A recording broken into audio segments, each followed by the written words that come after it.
In May 1916, the 16 men were ordered to be taken from Richmond to an army camp in northern France by Field Marshal Lord Kitchener, who had introduced conscription. Along with a number of other conscientious objectors taken to France, the Richmond 16 were on active service, which meant that their refusal to obey orders could lead to them being court-martialled and sentenced to death.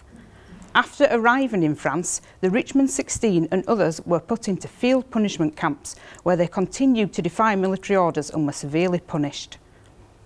When asked to assist with the unloading of war supplies, all but one of the Richmond 16 refused this work, and they and the other absolutists were consequently court-martialled and sentenced to death on the 14th of June 1916, a sentence that was immediately commuted to 10 years hard labour. It is thought that Kitchener had wanted to make an example of the absolutists by having them shot for refusing to obey orders.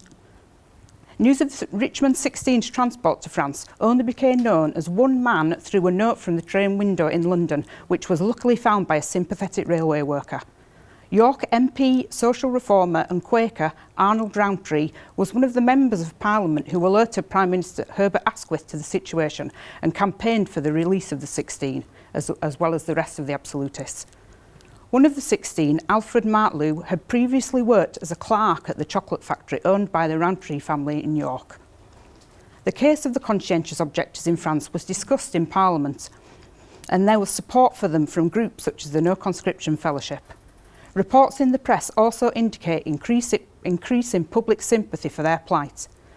It has been suggested that the death sentence of the 34 men in total, including the men from Richmond Castle, was commuted to 10 years hard labour due to the death at sea of Kitchener within days of their arrival in France.